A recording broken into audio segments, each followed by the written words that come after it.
Okay, so today I just wanted to run through perpetual futures. So this is something that I've looked around online for significant guidance on, and it still seems to be one. Obviously, it's within crypto, so it's immediately new, and we can't find anything on it. And two, it's a different type of contract, similar to a forward, but not the same. So I wanted to run through it, show how I'm recording this, and again, see what others are doing and see if there's any alignment and if anyone has any comments. So initially, I just want to go through just the basics of how a future contract would be recorded. So, I mean, in this case, we could just enter into not a perpetual future. Let's just enter into a future agreement to sell X amount of Matic for a certain price. We know that we're getting 1 million in Matic at a future date for settlement of a contract with a customer. We know that our current spot is 0.95. We know our average future rate on December 1st is 0.94, so there's a little bit of a discount there. Spot rate, and then the spot rate is 0.97 on the 31st of December. So typically, within a forward contract, we know our future settlement date and what our forward rate is. So at inception, it's easy. We're just recording a receivable here. So this would be the date of December 1st. We're just recording a receivable, same revenue, assuming this is earned, just to make it easy. So we'll just record that on December 1st. And say we enter into the agreement on December 1st, we don't actually have to record this through fair value or a cash flow hedge, essentially. So we would actually just do some documentation, but anyways, we'll get there. And then at December 31st, we have a new spot rate.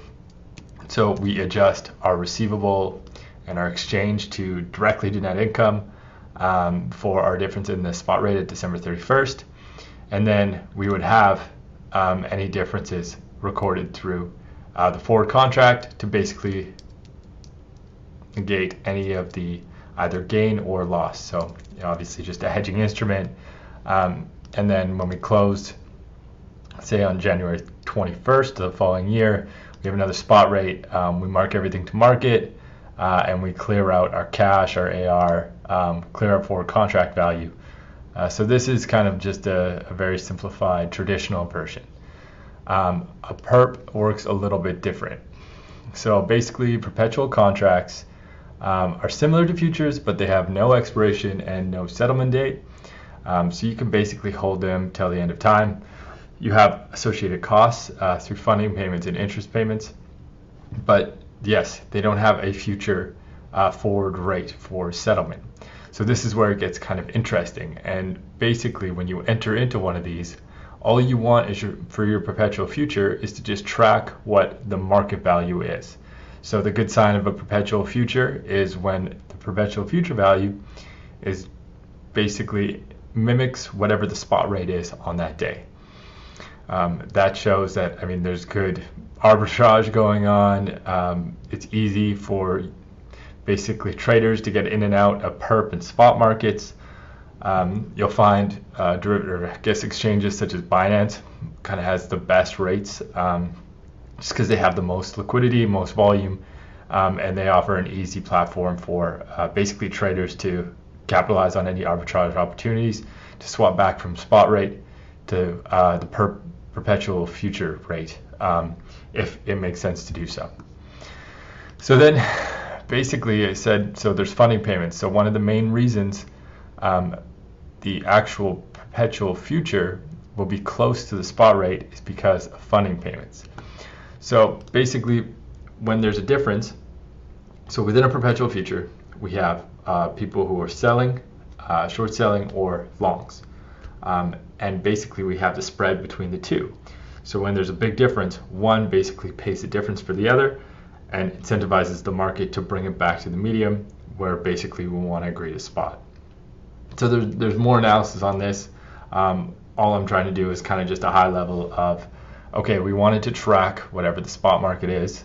There are incentives for traders to bring it back down to that value so that we always know basically if we're short or if we're long, When we go to actually settle, if we're looking to hedge something, we will basically negate any gain or loss, and we'll hedge our instrument. So funding rate is determined between the difference between the perp contract, spot market. That's pretty standard what I've been saying. Funding rates are therefore designed to incentivate traders. Again, same. Funding rates typically move with the underlying asset. So yes, if the price of BTC ETH increases, funding rates increase, which incentivize traders to long that underlying asset. Typically, you can see the interest rate per annum is very low.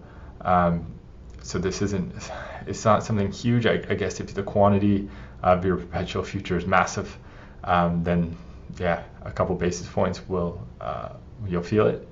And then, so yeah, like I said, traders on Binance, there's more fluidity and there's easy ways to get in and out of perpetuals and spot markets.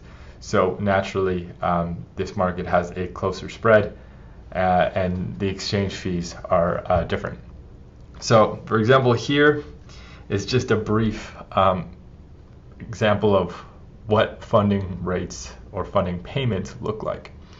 So they're done usually within Binance. It's every 8 hours. And then this will just mark any differences one way or the other.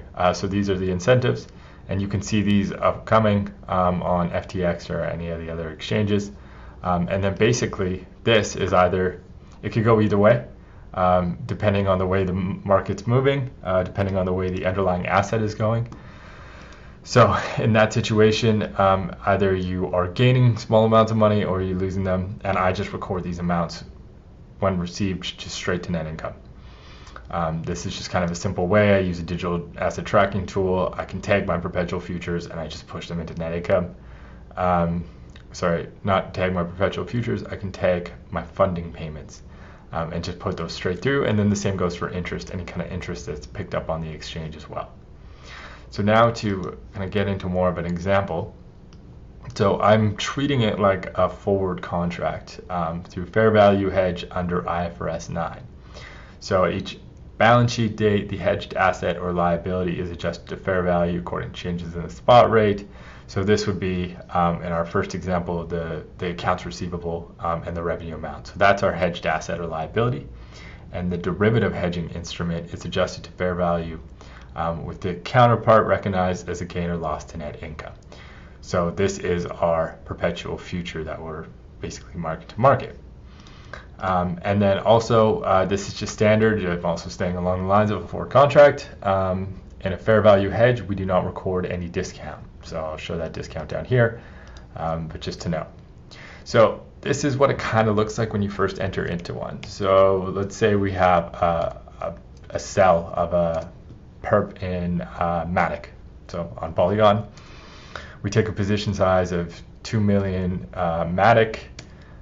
We have our estimated liquidation price because we are in a sell position, so we're shorting it. If the price goes over here, we know we're getting liquidated.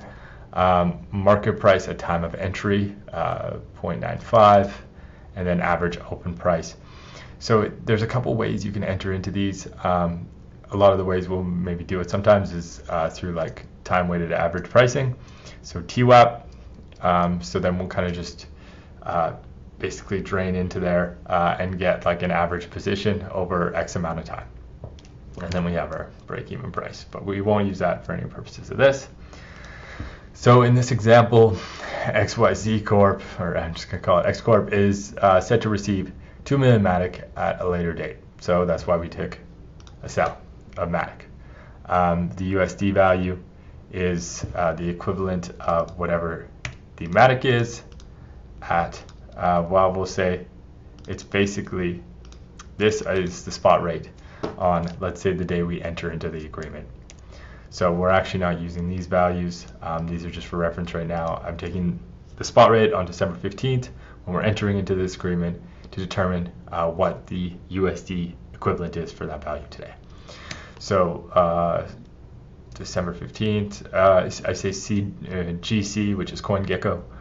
That's what I use for basically all of our pricing feeds, manually anyways. So this one's pretty simple. We just book our AR and our revenue. So this is the exact same. Our revenue is fixed because we know that amount, we block that in, but the amount we are set to receive at that later date is subject to fluctuations. So let's say we enter into this agreement on December 15th, and we also want to open up a hedge against this through a perpetual future. So basically at this time, we don't have to record anything. We just create a memorandum documenting that we're using this perpetual future, forward contract here, but perp, as a hedge against the risk of changes in fair value of the foreign currency AR, or in this case MATIC, and what we elect to treat this as. I would also like to note, I mean, this isn't typical within a forward contract, but we have funding rates and we have these interest rates. So I would also note that in your memorandum. And then again, we are not concerned with the forward rate in this situation because we don't have one. Perpetual futures do not have a future or forward rate. So we know what our rate is.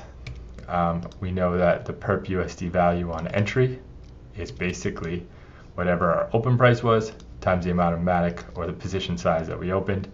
And then I am calculating that there is a discount when we first enter into this of 9K. So yes, no formal entry. We should also, we should also make note of the collateral. So within a perpetual future, obviously, forward contracts, again, the beautiful thing about them is it allows you to trade with leverage. So you can put down a couple hundred K and open 20x leverage, and then you can have a larger position. So I would also personally note that as my collateral in the leveraged opening of that perpetual future. So we entered into it on December 31st. Now, December 15th. Now it is December 31st, and we basically have to mark to spot rate at the end of the month. So say spot rate's here, month end receivable. Basically, I'm recalculating that 2 million MATIC at this price. So I have my reduction to my receivable because the value is now lower, and I have a direct realized loss. So that's my receivable value, and then my perpetual future is offsetting that. So this takes into, all right, here's the calculation. So we have what we entered into minus what our current spot rate is times our notional value, or our total MATIC to be received that we opened up the perp with. And then we also have to reduce by this discount value because that's our difference here. So I haven't recorded this discount value. I just basically use it within the calculation throughout.